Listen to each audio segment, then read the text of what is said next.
1981년 침체된 경기를 부양시키기 위해 정부 주도로 시작된 택지 개발 사업.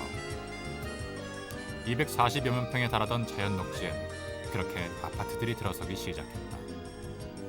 지금은 서울에서도 가장 값비싼 주거단지로 손꼽히는 개포동. 그러나 이곳에도 고향의 추억은 남아있다.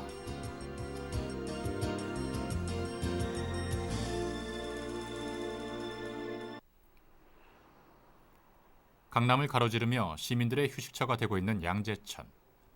과천에서 시작된 양재천이 광주군에서 흘러나오는 탄천과 만나는 곳에 개포동이 자리 잡고 있다. 개포동의 뒤편을 에워싸고 있는 대모산은 산 모양이 늙은 할미와 같다고 해서 할미산으로 부르다가 헌능을 모신 후 어명에 의해 대모산으로 고쳤다고 한다. 서편 포이동 쪽으로는 9마리의 용이 승천했다는 구룡산과 마주하고 있는 개포동. 그 옛 모습은 어땠을까? 개포동은 조선시대 말까지 경기도 광주군 언주면 포일동과 반곡동의 일부였다. 1914년 경기도 구역 획정 때 언주면 반포리로 됐다가 1963년 행정구역 확장에 따라 서울특별시에 편입되면서 개포동으로 바뀌었다.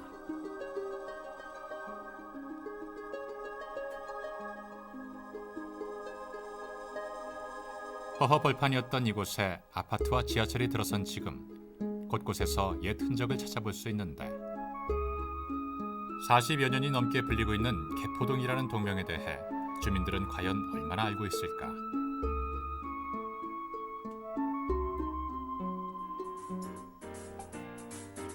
개포 일동의 한 요가 교실.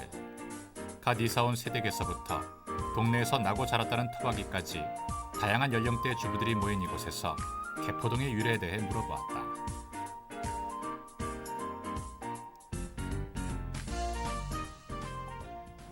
요가연 여러분들, 이제 요가 끝나고 우리가 사는 동네 개포동, 개포 유래에 대해서 아시는지요? 저는 잘 모르겠는데. 제가 이사 온 지 얼마 안 돼서요. 잘 모르겠는데 어쨌습니다. 비만 오면은 양재 뚝을 맞고도 옛날에는 비가 많았잖아요. 70년대 그때쯤에는 비만 오면은 우리 집이 개일초등학교 그 앞에였는데 그 앞 마당까지 물이 뻑자 들어오는 거예요. 논 못 심어놓은 게 그냥 이렇게 벼가 익었어도 싹 쓸려 나가버려. 물만 나가면은. 개펄이 많았다고 해서 그 개펄이 변화해서 개포가 됐다는 말을 들은 적이 있습니다. 아니 무조건 아는 거는 우리 개포동 사람들이 부부싸움을 거의 안 한대. 왜냐하면 좀 싸우려고 하면 남편이 옷을 입고 양치천으로 뛰어나갑니다. 또 아내는 또 산으로 가서 마음을 닦아고 다시 와서 언제 싸웠냐 밥 먹고 자고 그냥 같이 또 다시 움직이고 개포동에 살고 있습니다. 개포동은 이처럼 수많은 이야기들을 간직하고 있었다. 한강의 두 지류가 합쳐져 장마 때면 물이 흘러넘쳤다는 개포동. 그 유래를 옛 서울 지도를 통해 확인할 수 있었는데 흙으로 덮여진 땅, 그 넓은 땅을 갖다 우리는 개펄 이렇게 불렀던 것이고요. 그 개펄이라고 하는 그 벌 근처의 마을 이름 하나가 바로 개펄, 똑같이요. 그냥 그대로 개펄입니다.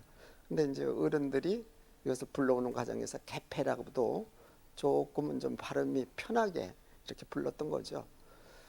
결국은 이제 개포동이라는 이름이 그렇게 해서 나오기도 했지만은 하필이면 그 옆에 또 그 개뚜리라고 하는 지금의 그 포이동 쪽의 마을 이름에 그 이름에 포자를 하나 또 땄어요. 그러니까 그 개펄이라는 마을에서 개자를 10개자로 취하고 개뚜리라는 마을에서 포자를, 그러니까 그건 포이동이니까요. 포자를 취하면서 개포라는 이름을 이렇게 얻게 된 것이죠. 골목골목 주택이 들어서기 전 지금의 개포동 주공아파트 자리에는 600년가량 된 오래된 은행나무가 있었다고 한다.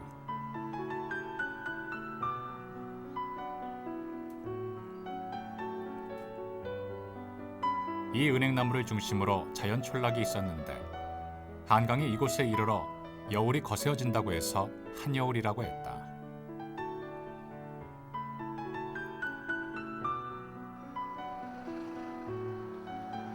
그곳에 10여 가구를 이루고 살던 사람들은 개발 바람이 불면서 모두 터전을 옮겨갔다. 홀로 마을을 지키던 은행나무마저 고사하고 새로 심은 나무들이 그 자리를 대신하고 있는 지금 무언가 대신할 것도 없이 영영 사라져버린 것들도 있다는데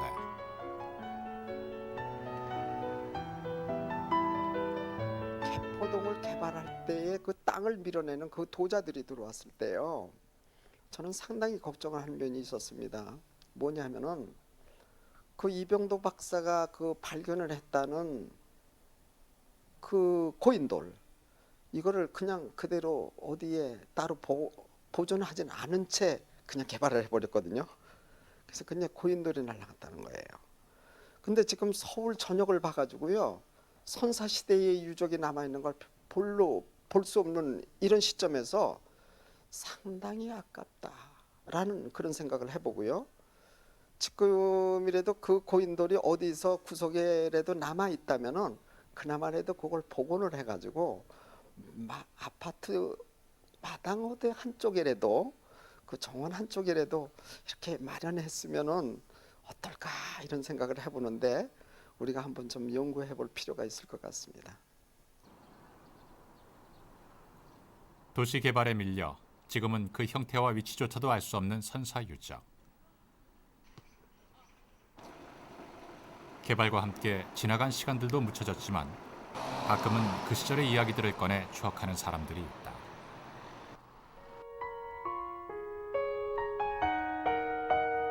개포동 토박이인 조윤희 씨와 조윤명 씨. 두 사람은 지금도 옛 풍경에 대한 기억이 새삼스러운데 그때 뭐 저기 농촌이니까 이 1단지 여기는 전부 논바닥이고 그다음에 이제 요 2단지는 이제 밭이나 그렇고 3단지는 이제 공동묘지. 지금 저 도서관 뒤쪽하고 그 너머 쪽에 또 이제 그 공원이 또 있는데 그 다 이제 옛날에 공동묘지 시립묘지라고. 13대에 걸쳐 이곳 토박이로 살아온 조 씨 가문은 마을 주민들이 모두 일가 친척이었다. 어릴 때부터 같이 자란 삼촌과 조카도 형제나 다름없는 사이였다. 이 동네에 그때 한 뭐 60가구 정도 됐었나 정도 기억이 나고요. 저 어렸을 때에. 그럴 때 여기 아마 충주 석신의 큰 집성촌이었고 그 다음에 이제 조신의 일부 있었고 아마 또 김신에도 좀 있었고 임신에 몇 가구들 있었고 그런 걸로 기억이 나요. 전형적인 농촌 지역이었어요. 농촌 마을이었어요. 개발되기 전에는 옛날에 그렇게 친구들이나 뭐 선후배들이나 뭐 막 산에 가서 저런 동물도 잡고 냇가에 가서 뭐 물고기도 잡고 그렇게 놀고 그런 명절 때라든가 뭐 여름 때 겨울에 이렇게 나름대로 그렇게 재밌게 놀고 그러던 기억이 많이 있는데 지금은 상상도 못할 일이죠.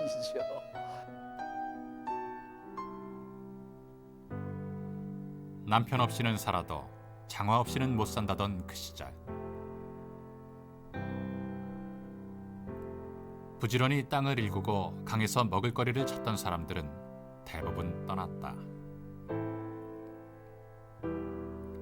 하지만 그 시간들을 추억하는 사람들이 남아있는 한 개포동은 영원한 고향으로 기억될 것이다.